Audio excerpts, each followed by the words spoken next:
Hello dear children, this is Alok sir.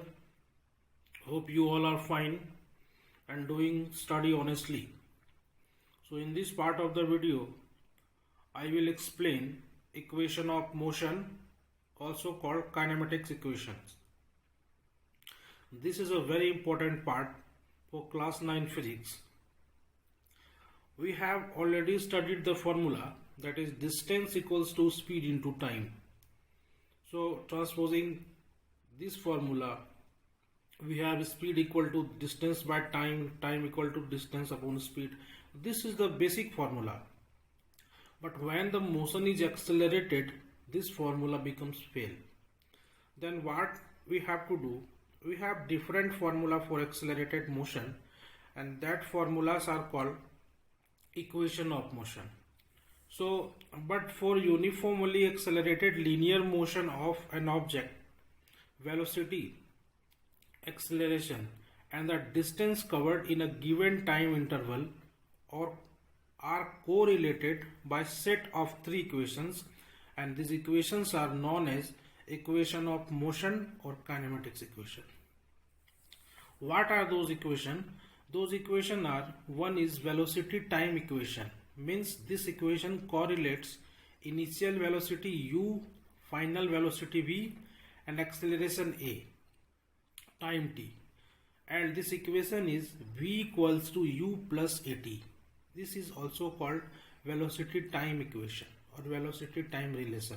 Next is position time relation or position time equation. The equation correlates initial velocity u, time t, acceleration a, and total distance or magnitude of displacement, and the equation is s equals to ut plus half at square or ut plus 1 by 2 at square.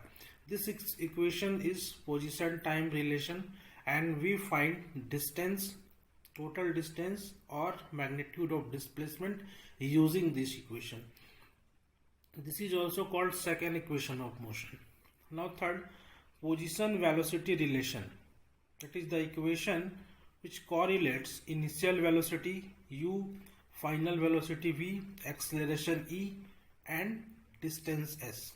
This equation is v square equal to u square plus 2as. This is also called third equation of motion.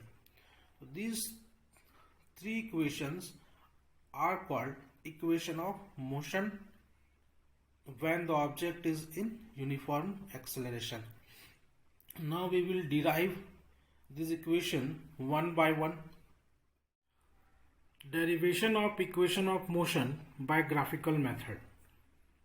So we will derive the equation of motion, three equation of motion, using a velocity time graph.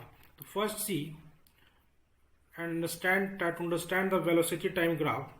If an object moving with certain velocity and its velocity is not zero, means if an object is moving with a non-zero velocity and after certain time its velocity continuously increases, because this is the case of uniformly accelerated motion, its velocity continuously increases and after certain time it attains the final velocity, that is v.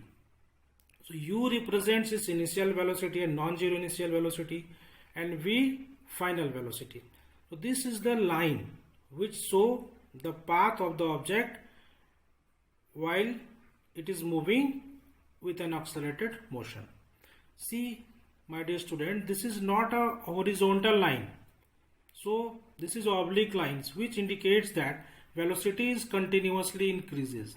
If we see, if we put this line in the axis of graph, that is if we take origin, x-axis and y-axis and put the line in the graph, you see that P is the point of velocity axis. That means that object has some its initial velocity, and after certain time velocity changes, that is velocity becomes v. So u is the initial velocity and v is the final velocity, means velocity is continuously changes. So this is the case of uniformly accelerated motion. Now we will write some statement regarding this graph. So this is the velocity time graph for uniformly accelerated motion along a straight line. It is the straight line where point P corresponds to initial velocity u at time t, means when t equals to 0, velocity is u, and point Q corresponds to final velocity v at time t equals to t.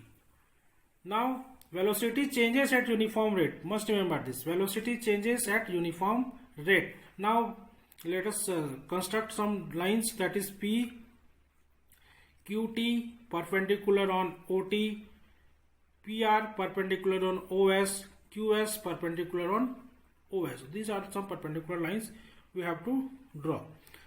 Now from the graph it is clear that QT equals to V, final velocity, PQ equals to U, initial velocity, and QR equals to, QR is the difference of QT minus RT. So QR will be equals to V minus U. But see, QT equals to, that is QT equals to sum of QR plus RT, that is QR plus RT. QT is the sum of QR plus RT. So we have written there and put the values. QT equals to V, QR equals to QR, and RT equals to U. We have already explained that. Transposing this, we will get QR equals to V minus U, means QR equals to V minus U. Now from the graph, the uniform acceleration of the object, it is very important. Slope of a velocity time graph gives acceleration, and distance and area of the velocity time graph gives distance covered by the object. I am repeating it again.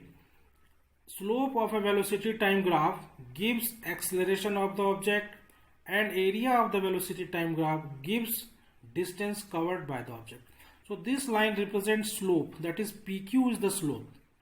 PQ is the slope. So line value of PQ will be acceleration of that object, and slope is equals to QR divided by PR, means PQ equals to QR divided by PR. We have written acceleration equals to slope of the graph, that is PQ, and PQ equals to QR by PR. And to obtain the acceleration, there is another way also. Acceleration is equals to change in velocity by time. We know from the definition of acceleration, that is acceleration equals to rate of change of velocity, or acceleration equals to change in velocity by time taken. Change in velocity is what? QR. Q is the final velocity, R is the initial velocity. So change in velocity will be QR. I have written here, and time is PR. So PR equals to OT. QR divided by PR, or QR divided by OT. Now putting these values, we will get QR equals to V minus U. We have already calculated. OT equals to T.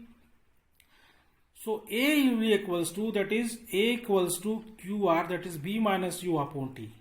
And transposing this formula, we will get AT equals to V minus U, and which is equals to V equals to U plus AT. This is the first equation of motion. We have calculated change in velocity by time taken, that is QR by OT. QR equals to V minus U, OT equals to T. So A equals to V minus U by T. And transposing this equation, we will get V equals to U plus AT. This is the first equation of motion, also called velocity time relation. This is very important equation. When velocity, final velocity, initial velocity, and time is given, acceleration can be found. And when one quantity is given out of 4, one can be obtained. This is the first equation of motion. Now in next part of the video, I will explain second equation and third equation of motion. So till then, stay tuned and study honestly.